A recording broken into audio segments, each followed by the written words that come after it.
Assalamu alaikum wa rahmatullahi wa barakatuh mes chers frères et sœurs. Aujourd'hui, Inch'Allah, nous allons parler du prophète Houd alayhi salam. Le prophète Houd alayhi salam, mes chers frères et sœurs, était l'un des petits-fils de Cham, fils de Nour. Il est né et il a grandi dans le pays d'Arqaf. Le prophète Houd alayhi salam fut suscité auprès du peuple de Ad.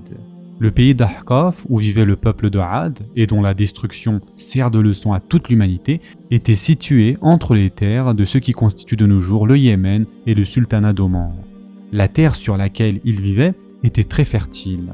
En effet, la région d'Ahqaf, particulièrement, était composée de nombreux jardins et de vignes. De plus, les gens de Ad taillaient la pierre pour construire leur demeure, au demeurant très ostentoire avec des jardins, des vignes et de belles piscines. Tout était d'une éblouissante beauté. Ce peuple qu'Allah Azza wa Jal avait favorisé en lui accordant l'abondance finit par devenir arrogant et vaniteux. Cette abondance de bienfaits fut pour ce peuple une occasion de chute, car il sombra dans la vie mondaine.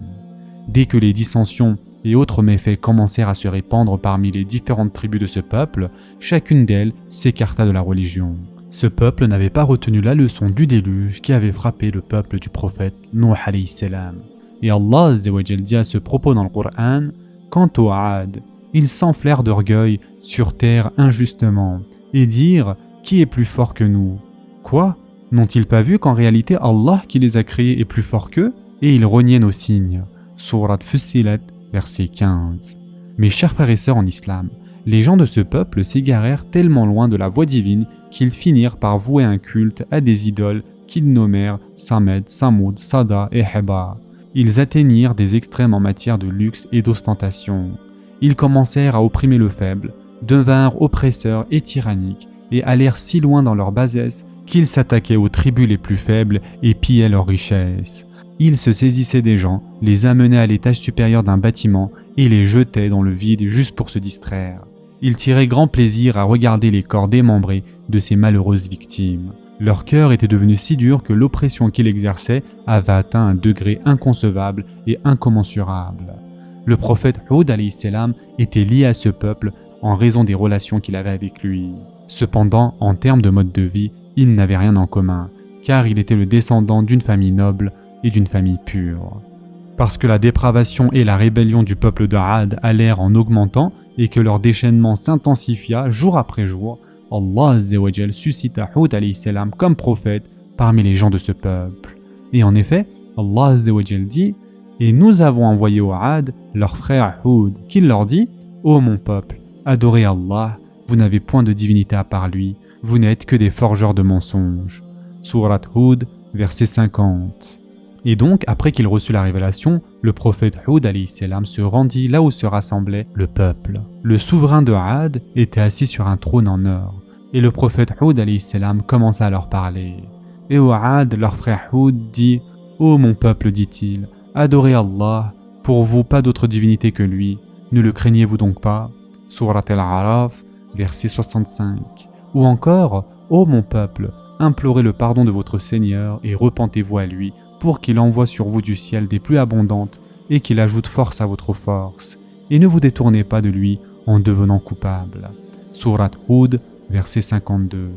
Leur souverain se mit en colère et s'écria: ô Houd, honte à toi, penses-tu que tu es en mesure de l'emporter sur nous alors que nous sommes un peuple fort et nombreux? Honte à toi, ne sais-tu pas que tu n'es qu'un homme, et ne sais-tu pas que chaque jour naît parmi nous 1 millier d'enfants? Et Allah Azza wa Jal dit dans le Coran: les notables de son peuple qui ne croyaient pas dirent: certes, nous te voyons en pleine sottise, et nous pensons que tu es du nombre des menteurs. Sourate Al-Araf, verset 66. Mais encore, ils dirent: ô Houd, tu n'es pas venu à nous avec une preuve, et nous ne sommes pas disposés à abandonner nos divinités sur ta parole, et nous n'avons pas de foi en toi. Sourate Houd, verset 53. De plus, en se vantant de leurs enfants et de leurs richesses, le peuple de Ad eurent tôt fait de déprécier le prophète Houd alayhi salam et de ne pas croire en lui. Et en effet, Allah Azza wa Jal rapporte ceci dans le Coran: nous dirons plutôt qu'une de nos divinités t'a affligé d'un mal. Il dit: je prends Allah à témoin, et vous aussi soyez témoins, qu'en vérité je désavoue ce que vous associez.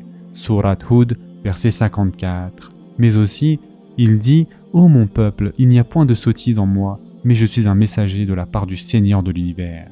Surat Al-Araf, verset 76. Essayons de comprendre, mes chers frères et sœurs, ces avertissements divins emplis de leçons. Le prophète Hud alayhi salam était attristé par la rébellion et l'inflexibilité de son peuple. C'est pourquoi il tentait sans cesse de l'inviter à entrer dans la voie de la vérité. En proie à la tristesse, il levait les mains au ciel et cherchait refuge auprès d'Allah Azza wa Jal. Quelque temps plus tard, en guise de réponse, l'avertissement divin se fit connaître par le fait que les femmes du peuple furent dans l'impossibilité d'avoir des enfants. L'infertilité de ces femmes dura 10 années. Consécutivement à cela, les gens du peuple furent quelque peu forcés à se rapprocher du prophète Hud alayhi salam, mais ceux-ci persistèrent dans leur ignorance. En dépit de ce phénomène que chacun vit de ses propres yeux, on lui demanda encore « Fais-nous voir un miracle » et ils allèrent plus loin dans la réprobation et la moquerie jusqu'à implorer que le châtiment tomba sur eux. Et en effet, Allah Azza wa Jal rapporte ceci dans le Coran. Ils dirent « Es-tu venu à nous pour nous détourner de nos divinités ? Eh bien, apporte-nous ce dont tu nous promets si tu es du nombre des véridiques. » Surat Al-Ahqaf, verset 22. Puis, leurs sources d'eau s'asséchèrent, leurs jardins et leurs vignes flétrirent jusqu'à disparaître. Ces gens forts, bien bâtis, tombèrent dans un tel état qu'ils devinrent dépendants d'un simple morceau de nourriture. Le prophète Hud alayhi salam les rassembla une nouvelle fois et leur donna le conseil suivant. Demandez le pardon d'Allah. Puis il les mit ouvertement en garde quant à leur persistance à ne pas croire. Nous dirons plutôt qu'une de nos divinités t'a affligé d'un mal. Il dit « Je prends Allah à témoin et vous aussi soyez témoins qu'en vérité je désavoue ce que vous associez en dehors de lui. Rusez donc tous contre moi et ne me donnez pas de répit. Je place ma confiance en Allah, mon Seigneur et le vôtre. Il n'y a pas d'être vivant qu'il ne tienne par son toupet. Mon Seigneur, certes, est sur un droit chemin. Si vous vous détournez, voilà que je vous ai transmis le message que j'étais chargé de vous faire parvenir. Et mon Seigneur vous remplacera par un autre peuple, sans que vous ne lui nuisiez en rien, car mon Seigneur est gardien par excellence sur toute chose. Surat Hud, versets 54 à 57. Ce nouvel avertissement ne fut pas encore suffisant pour eux. Bien que confronté à la famine et à la détresse, le peuple de Had n'eut aucun mouvement de repentance ni de volonté de retour au dogme de l'unicité d'Allah Azza wa Jal. Et c'est en raison de leur richesse outrancière que ce peuple était très éloigné d'Allah subhanahu wa ta'ala. Pourtant, s'ils s'étaient soumis au prophète, les gens de Had n'auraient pas commis ces pratiques illicites qui leur faisaient plaisir. Ils n'auraient pas été injustes envers l'innocent et n'auraient pas tyrannisé le faible. Tout cela parce que la croyance en l'unicité d'Allah Azza wa Jal, qui est la base de la religion de vérité, a apporté avec elle certaines restrictions. Ces gens qui vivaient dans le divertissement outrancier ne voulaient pas être soumis à des restrictions, mais préféraient vivre ignorant de la vérité tout en manifestant à l'envi leur ego. Par la suite, mes chers frères et sœurs, de lourds nuages commencèrent à arriver dans le ciel. Quand les gens de Had aperçurent ces nuages, ils s'exclamèrent, réjouis de cette perspective, « Les pluies arrivent, les pluies arrivent !» Mais ils ne se doutèrent pas que ces nuages étaient annonciateurs du châtiment. Le prophète Hud alayhi salam les avertit une dernière fois. « Venez à la foi !» Mais ils demeuraient endormis dans leur profonde ignorance. « Non, dirent-ils, ces nuages sont ceux qui apparaissent avant la pluie. » Ainsi donc, ils demeurèrent aveugles et sourds à ce dernier avertissement divin. Finalement, les anges chargés d'exécuter l'ordre divin recouvrirent de ces nuages l'ensemble du peuple. Les vents s'intensifièrent tant et si bien que la tempête fut assez puissante pour déraciner les arbres du sol. De plus en plus, le bruit intense et la fraîcheur de la tempête augmentèrent. Les gens furent soulevés de terre comme des sauterelles. Ces derniers nouèrent ensemble leurs vêtements pour former un cercle afin d'éviter d'être propulsés en l'air, mais en vain. Lorsque certains virent que les hommes les plus forts et même les chameaux étaient propulsés en l'air, ils se précipitèrent à l'intérieur de leur demeure. Mais cela s'avéra inutile parce que même les lieux d'habitation étaient projetés en l'air comme de la paille. Allah Azza wa Jal commanda au vent d'empiler les dunes de sable sur le peuple. Cela continua pendant 8 jours et 7 nuits. Toutefois, dès les premières manifestations de la tempête, le prophète Hud alayhi salam et ceux qui avaient cru en lui furent préservés du châtiment divin.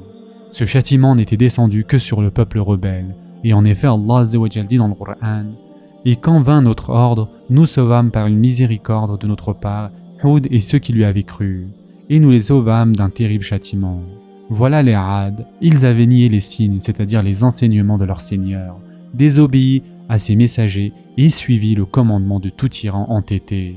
Et ils furent poursuivis ici-bas d'une malédiction ainsi qu'au jour de la résurrection. En vérité, les Had n'ont pas cru en leur Seigneur, que s'éloignent, c'est-à-dire périssent les Had, peuple de Houd.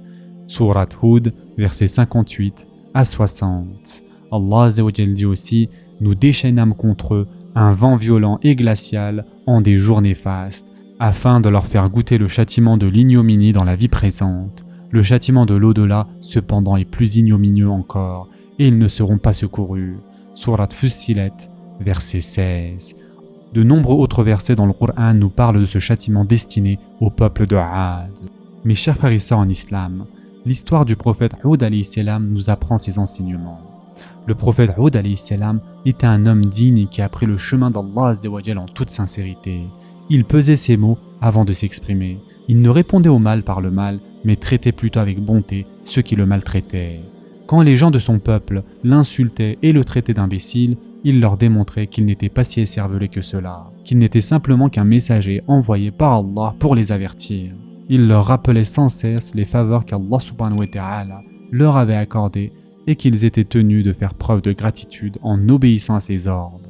En outre, il ne leur demanda ni salaire, ni récompense pour ce qu'il avait accompli. Ce sera tout pour l'histoire du prophète Houd alayhi salam. Je vous souhaite dès maintenant un bon iftar. En attendant, prenez soin de vous mes chers frères et sœurs et à très prochainement, Inch'Allah.